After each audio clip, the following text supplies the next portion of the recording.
Yay! Episode 4, Season 5. Still not over it. That is in true. case you were wondering. It's crazy.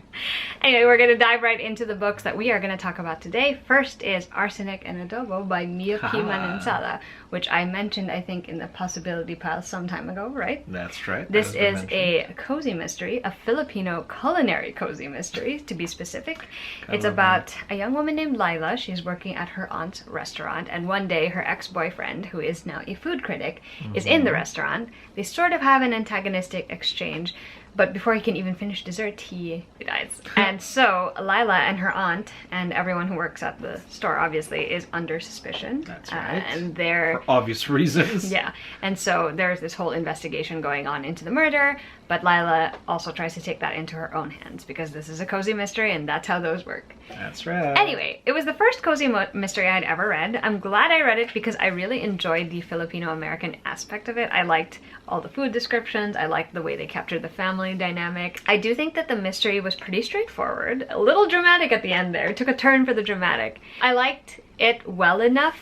I think it was just a little bit almost of a shock to not have so much on-page, I guess, violence or gore, because that is what a cozy mystery is. Like, you basically don't see any of the crime happening, you just see the aftermath of it. So that was a little bit of a culture shock, because I'm used to like thrillers where it's like, this person got stabbed and the blood is like all over the place. Yeah, it was fun.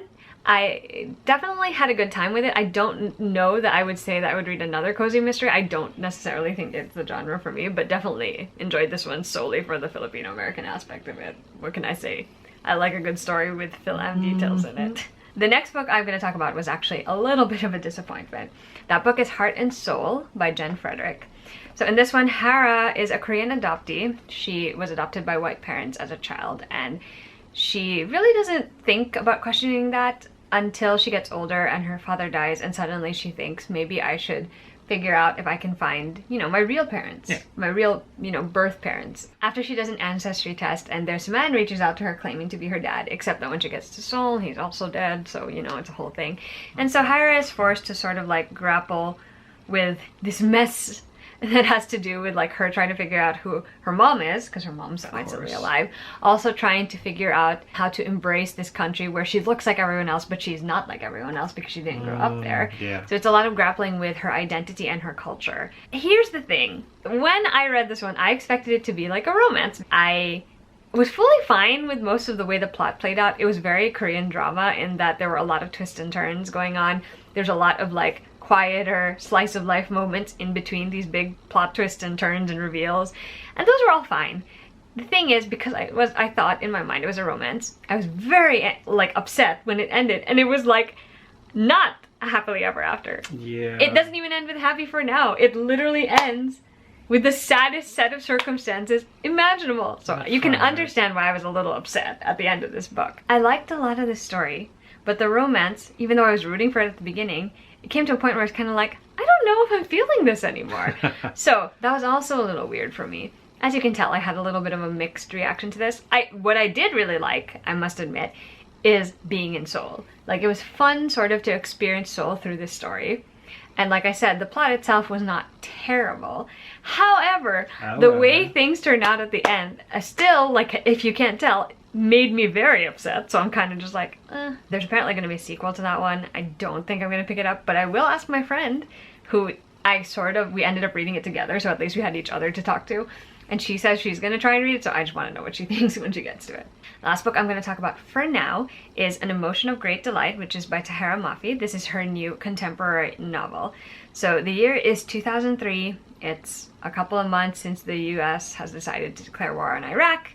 And of course, this causes a lot of difficulty for the Muslim community, especially the hijab wearing Muslim community. Shadi is one of those people. She not only has to deal with the external factors of people being bigoted and racist, she also is dealing with a lot of emotional sorrow because of her brother's death, her father's illness, and her mom and sister basically falling apart. So there's a lot going on. She does her best to like just internalize all of these feelings and not express them until one day she gets pushed to and obviously it all comes out in one big explosion. I don't think I was expecting this one to be quite a slice of life as it was, because it genuinely feels like you get dropped into Shadi's life at a certain point, and then by the end of the book you have just been with her for like whatever course of time the book takes place. and then you get lifted out again. So Okay. you don't really get any sort of resolution or anything. You just get to be alongside her for her journey. That's fair. And in some ways, that's a very eye-opening thing, because it's basically like the author is inviting you to walk along with this character to see what it's like to be in their shoes. So that part I can appreciate. It fits in with the way that the narration felt very stream of consciousness. Like, you're really just going from one thing, one feeling, to another experience, to another feeling, because that's the way Shadi's brain is currently working. And she has a lot of things that she's trying to sort through, and it just doesn't help that some of those things she can control and some she can't. So Right. it's a whole thing. It's pretty heavy, which I also wasn't expecting, considering the title is An Emotion of Great Delight. There you go. So I was a little surprised by that. I kind of had anticipated it being more plot-driven in the way that her previous contemporary novel, A Very Large Expanse of Sea, was. But it doesn't necessarily mean this one was not worth reading. It was just a very different reading experience than what I had anticipated. Still very good, though, because Tahereh Mafi has a way of expressing her narrative, like expressing her character's narrative voice in a way that appeals to a reader. So Right. I would still check it out, but caution you that it is definitely a little bit more slower paced, feels a little bit more unfinished in slice of life than her other work has. So those are my thoughts on that book. And now to Mackie and his comics. Yes. Today's series of comics are just a series of 1-2 punches. Basically, like a couple of issues, a couple of volumes per sort of like a title, I want to say. So, to nobody's surprise, I'm still talking about the X-Men. Specifically, how long has it been? How long has it been? No, just a really quick detour. It's more like a sort of like a backtrack, because X-Men is obviously well on the way. We've already done our X of Swords sort of like review. But the release dates for the sort of like the big collected editions were a little later. So it's so weird that X of Swords had already been printed out, but Dawn of X 15 and 16 not so much just yet. So it was super weird. strange. Yeah, but whatever. I mean, Marvel Unlimited helps you get caught up anyway, and I almost feel like their pattern now that Marvel Unlimited was sort of like pushed back to just 3 months delayed, then they're doing that. Like the minute it's on Marvel Unlimited, they can sort of like sell it. So it's just so you can still catch up. I that's a theory. That's a hot take. It's not like that's what they were really doing. But I did notice that it's almost sort of like they're pacing the TPBs with whatever's released digitally. In ye old Netflix of comics. Only things worth mentioning in Dawn of X 15 and 16 for me personally, because obviously it sets the stage for a bunch of other titles like X-Force, and X Factor, especially X Factor Investigations is back, because now with mutants sort of now capable of being resurrected, you're going to want proof of death, and they basically just said, okay, if part of the resurrection protocols is we need to know that somebody's died, let us be the official group. Since X Factor was an investigations sort of like agency at one point in time in Mutant Town, we'll figure that out. So it's led by North Star, and Aurora's in there. Deken is in there, so strange. Wolverine's son from Yuriko. It's a whole thing. Anyway, so those I feel are like if you tried to make an X-Men tree, like a family tree, or I'm just gonna like I might as well do it like the dude from Ant-Man. Like that's just how that's the only way that's gonna be like that entertaining if I would do it. But super fun to mention is the conclusion to Kitty Pryde's arc. I may have talked about this already, but the Red Queen one? Yeah, her ascension to Red Queen as part of like sort of like Hellfire Trading, which is their sort of like commercial and sort of like black market sort of presence, comes to a close. And to be able to, one of the mysteries with Kitty that still has not been resolved to this day is why she can't why she can't go through the Krakoan portals. She just you'd think she could go through anything, but she just slams into them. And the resurrection protocols are new. The island is new. All of that stuff is new. And for Kitty to find her place in all of that, and and to sort of figure out what the hell happened to because there was some really there was foul play, and for Kitty and Emma to sort of like navigate their way through that was just beautiful. If you're a Kitty Pryde fan, you're gonna want to read all the way to the end of Marauders, which leads us to Dawn of X-16. Giant Size X-Men. It's a Storm edition. Giant Size X-Men. It's a thing. It's like a special thing in between things.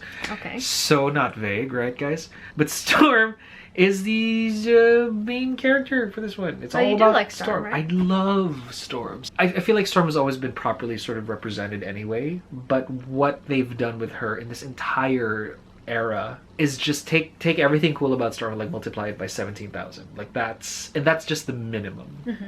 And her particular arc here is just really, really great. So there's that. very much worth mentioning. Yeah, that was 1-2 Punch number 1. This is 1-2 Punch number 2. We're talking about Harrow Country, volumes 1 and 2, The Countless Haints and Twice Told, by Colin Budd. It's one of those stories that are sort of like gothic. It's set in some kind of post-medieval, early America, out in the woods type deal where, you know, it's small communities and lynchings and all of that kind of stuff. Only not of the racial kind, but of the she's a witch, burn her kind. Very that era. And it centers on a little girl named, well, she's not little, she's 18. Her name's Emmy. Little to you. I mean, aren't they all really aren't we all at one point? But Emmy sort of has come of age, and she's, you know, the apple of her father's eye. But the town is hiding a very terrible secret in that they actually burned a witch who promised, for all of the good and bad things that she's done, at her sort of like, you know, like her noose, at her noose, she promised, I'm gonna come back, y'all, for all of you. And Emmy's relationship to whatever arcane powers that the witch possessed and the terrible things that are happening now are at the very center of this whole thing. And Emmy makes a choice between perpetuating the cycle or fighting it. And Harrow Country opens up an entire new sort of like bit of lore. There's a lot of obviously backstory to mine. There's a lot of current character development that can be mined as well in context. And Emmy just has to keep finding the right thing to do by her pa and by her friends and by her own moral code, because she is a good girl. She's a lovely, lovely person. And she's just caught up in all of this horror, and I like it. It's very nice and horror. I would watch like this kind of gothic like thing for weeks on end. It's definitely like, you know, very Carnival Row kind of thing. Which leads us to today's last 1-2 Punch. Thanks to a wonderful round of insomnia, I managed to buy, and I did not know that it was available on Netflix, Edge of Tomorrow, Live, Die, Repeat. It's that Emily Blunt and Tom Cruise movie where the premise is Tom Cruise is sent to the front lines of this terrible war against a bunch of aliens who have landed on the planet and have sort of like spread like a disease across, like, you know, killing and murder and maiming. They have battle suits that sort of help them with the fight, but for whatever reason, he's thrown to the front lines even if he's technically not a soldier. He sees and fights one of these things, and this thing kills him. But he manages to kill it as well, and in doing so, for whatever reason, the day begins to reset. Every single time he dies, the day resets to the moment when he wakes up on the front lines because he got sent there. And the only person who seems to know what's going on is Emily Blunt. And then the story unfolds from there. It's just lovely. And then I loved it. I still love it. It's great. It's very Western. But then in doing some like Googling, I found out that it was actually based not on a novel, but actually on a 2-part manga series. Oh. Just a 1-2 punch. Huh. Called All You Need Is Kill. As lovely as a Western title was, not so much Live, Die, Repeat, but Edge of Tomorrow was kind of super cool with all of its glossy Hollywood glory. I find that, as campy as the title is for the manga was infinitely a superior story. Really? Up to the ending. I felt like the ending of the manga was a little too... So same premise, right? There's that, you know, the bad Full Metal bitch, like Valkyrie warrior type woman who is like the strongest person against the aliens, and then there's this one kid who's like, my day is resetting, what's going on? And then in the loops, he gets better and better and better and better, becomes a better fighter. So whilst the Western story is a little bit more obviously very Hollywood, the manga just captures that youth to it. There's and by youth I don't mean like I'm a teenager. No, this is like late teens, early 20s, I think. It's very new adult as far as my seinen, I want to say. I don't know. Yeah, because Josei is like, anyway. And it's great. The ending, maybe because I just liked it, maybe because I was just used to the ending of the movie. Although the ending of the manga works, I don't like it. It works very well. I think it's earned. I just don't like it because I would have preferred it ended a different way, but that's just my opinion. It does not diminish how good this is. So if you are a fan of the movie, go pick up the manga. If you have never heard of the movie before, it's on Netflix like right now. I did not know. I bought it because it was on sale. Yay, click. And then my brother was like, dude, it's on Netflix. You know that, right? I'm like, darn it. But, you know, whatever. It doesn't matter. I like owning it. And I like being able to watch it whenever. So there's that. So that's it. The next book that I'm going to talk about is one that I reread via audiobook, and the book is Anna K, A Love Story by Jenny Lee. This is a modern day reimagining of Anna Karenina by Leo Tolstoy, except that it's set in New York. Our main characters pretty much have the same names. Anna is the main character. She is living the charmed life, really. She has her horses, she has her dogs, she goes to an exclusive boarding school, she has a rich family, she has the perfect boyfriend. Everything kind of changes, though, when she meets a young man named Alexia, and they start to develop feelings for each other. It's the first time both of them have ever really been in love, and those feelings of passion and first love kind of consume them, and things kind of get to a head. They're not the only characters in this story, however, because they have a lot of friends and family that are involved, like Anna's brother's in the story, his girlfriend, his girlfriend's sister, his tutor. There's a whole bunch of them. So it's basically like Gossip Girl meets Crazy Rich Asians meets Anna Karenina all in one book. Fair.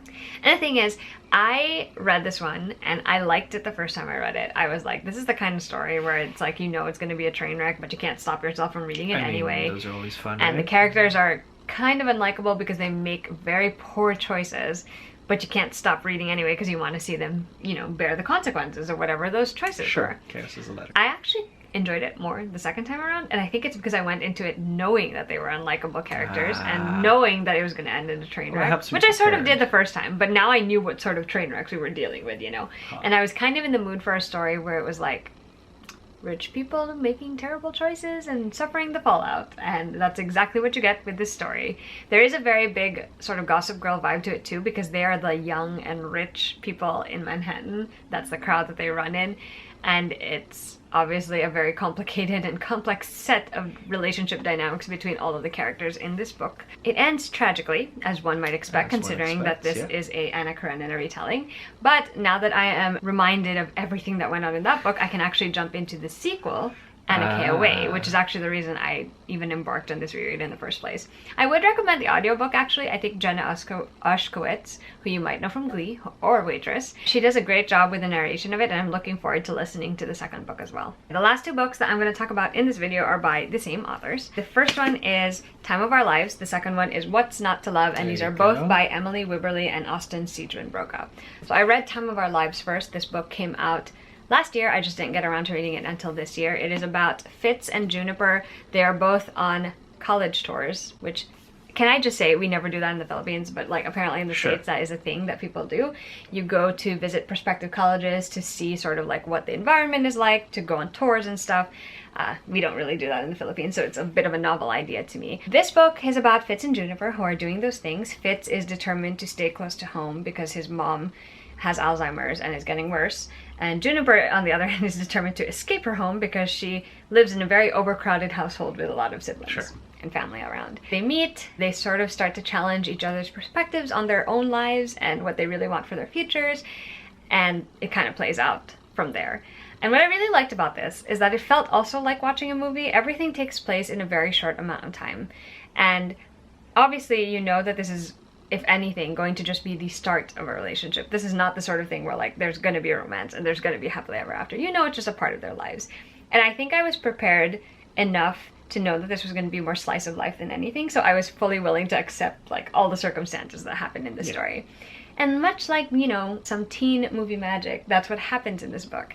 Fitz and Juniper find themselves often in situations that feel very much out of a movie, out of a film.